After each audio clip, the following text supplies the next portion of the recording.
Last class में कुछ terms तुम्हें बताया था regarding income tax. Income tax में हम लोग जो पर्सन इनकम अर्न करता है उसके ऊपर टैक्स लागू करते हैं। अब tax is a major source of income of India government. Tax directly और इनडायरेक्टली हमसे चार्ज किया जाता है। अगर हम लोग कोई बिजनेस प्रोफेशन में है या कोई जॉब कर रहे हैं तो उसी का इनकम के ऊपर डायरेक्टली गवर्नमेंट टैक्स चार्ज करता है। और एज ए कंज्यूमर हम लोग कोई गुड्स को परचेस करते हैं, उसी गुड्स के ऊपर इनडायरेक्टली टैक्स हम पे चार्ज होता है। तो पर्सन कौन सा पर्सन है जो कि टैक्स देता है? एन इंडिविजुअल है, Hindu undivided family. In commerce you have learn about it. Hindu undivided family business एक करते हैं जिनका कि हेड को कर्ता बोला जाता है और ये लोग बिजनेस करते हैं। इनके ऊपर भी टैक्स लागू होता है। ये अनडिवाइडेड है, therefore tax is levied on their business. Next है तुम्हारा कंपनी। कंपनी के नाम पे टैक्स दिया जाएगा। फार्म, फार्म के नाम पे टैक्स दिया जाएगा। एनी एसोसिएशन और बॉडी हु अर्न इनकम, उसके ऊपर टैक्स दिया जाता है। Next there are few terms we need to know, that is SSC. First one is SSC. SSC is the person who provide tax to the government authority. Now SSC कल बताया था 4 types of SSC रहते हैं। Next तुम्हारा क्या है? Assessment year बताया था, जो साल में हमको टैक्स देना रहता है वो असेसमेंट ईयर है। सपोज 2019 और 20 का टैक्स हम लोग देंगे 20 और 21 में, तो 20 और 21 जो है वो तुम्हारा असेसमेंट ईयर है। Next previous year. Previous year मतलब जिस ईयर में हम लोग इनकम अर्न करते हैं। Suppose in this example 1890 is the previous year and 90 and 20 is the assessment year. Now there are some rules here, इसके बारे में मैं बताऊंगा तुम्हें। नेक्स्ट आ गया gross total income. Gross total income क्या है? ओवरऑल इनकम एक बिजनेस ऑर्गेनाइजेशन या एक जो सैलरी मिलता है पर्सन वो अर्न करता है, उससे कुछ रिलैक्सेशन मिलता है हमें, जैसे कि ग्रॉस प्रॉफिट और नेट प्रॉफिट तुम लोग कैलकुलेट करते हो। Like that we need to calculate the gross total income and the net income. From net income हमको टैक्स देना पड़ता है after deduction of all the expenditure which are incurred in the process of getting income.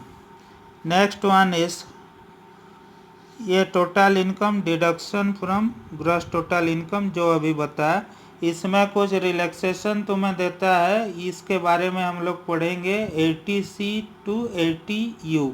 ये सब जो तुम्हारा लिखा गया है जितना भी 80C 80CU जितना भी तुम्हारा नियम या एक्ट है उसी में तुम्हारा क्या होता है, सब रूल्स लिखा गया है इनकम टैक्स का। इसको याद करना ज़रूरी है। कभी कभी तुम्हारा क्या होता है थ्योरी में ये पूछ लेता है। नेक्स्ट तुम्हारा क्या है, इसके बारे में पढ़ेंगे रेसिडेंशियल स्टेटस। मेरे पास अभी बुक नहीं है, इसका रिलेटेड कुछ नंबर मिला तो मैं तुम्हें भेज दूंगा। अब जिसके पास बुक है 1-2 इलस्ट्रेशन में नंबर देख लो। रेसिडेंशियल स्टेटस मीन्स क्या है? जो हम लोग नागरिक हैं एक कंट्री का, उसको रेसिडेंशियल स्टेटस बोला जाता है।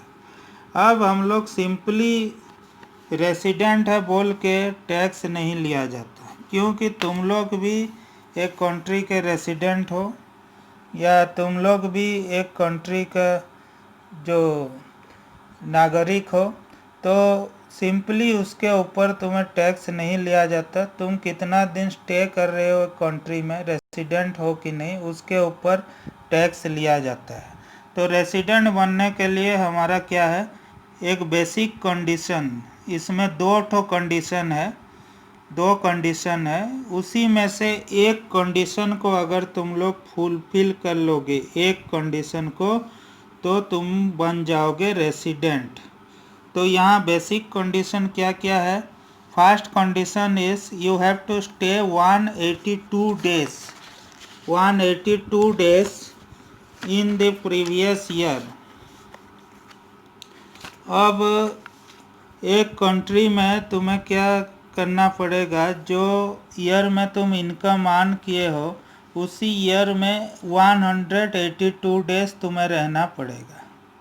ये असेसमेंट ईयर है और 182 डेज तुम्हें रहना पड़ेगा।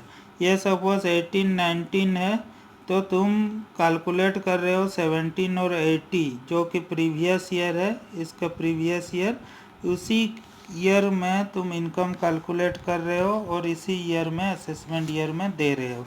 तो इसी साल में 17-18 में 182 डेज तुम्हें रहना पड़ेगा।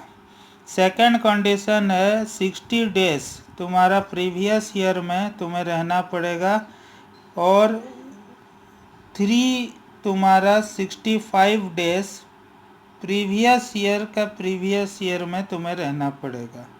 तो यहाँ तुम्हारा 1 2 3 4 4 प्रीवियस ईयर में, previous year to previous year, 4 previous year का फिर प्रीवियस ईयर में तुम्हें 365 डेज रहना, माने 1 2 3 4 यहाँ 365 डेज रहना पड़ेगा और प्रीवियस ईयर में 60 डेज रहना पड़ेगा। तो ये दो कंडीशन है। ये दो कंडीशन में से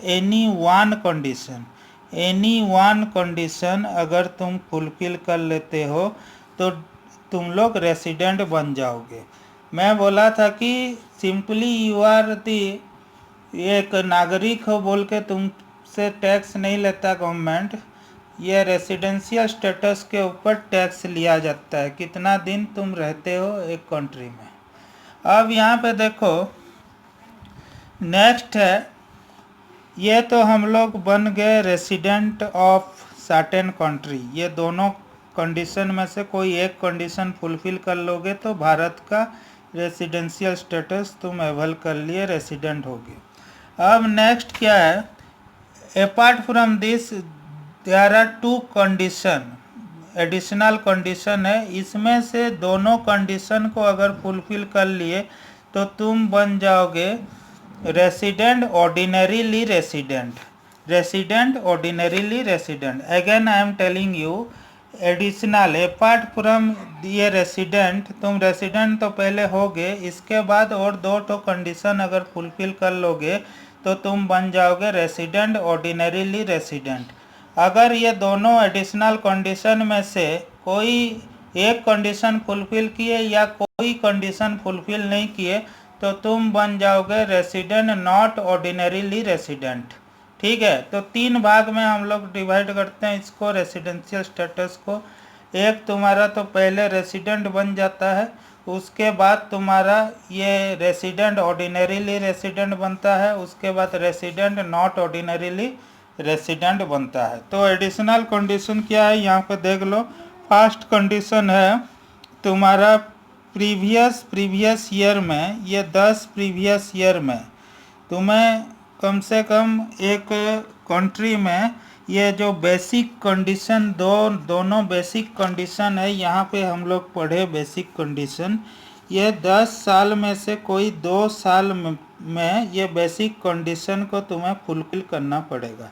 तो यहाँ पे 2 बेसिक कंडीशन है, तो ये 10 साल में से 2 साल में कोई बेसिक कंडीशन ये दोनों फुलफिल करना, माने 182 डेज रहोगे या ये 60 प्रीवियस ईयर और तुम्हारा 365 प्रीवियस ईयर में तुम रहोगे, तो ये एडिशनल कंडीशन है। सेकंड क्या है, 730 डेज प्रीवियस ईयर में तुम रहोगे, ये प्रीवियस ईयर में 730 डेज तुम रहोगे तो बन जाओगे रेसिडेंट, ऑर्डिनरीली रेसिडेंट। तो फास्ट रेसिडेंट चेक करोगे, ये दोनों कंडीशन में कोई एक कंडीशन हो जाएगा तो रेसिडेंट है। उसके बाद एडिशनल कंडीशन में से तुम दोनों कंडीशन फुलफिल कर लोगे तो तुम बन जाओगे रेसिडेंट, ऑर्डिनरीली रेसिडेंट। अगर ये दोनों कंडीशन में से एक भी फुलफिल नहीं करोगे तो तुम बन जाओगे रेसिडेंट, नॉट ऑर्डिनरीली रेसिडेंट। मैं तुम्हें नोट भेज रहा हूँ, उसको लिख लेना।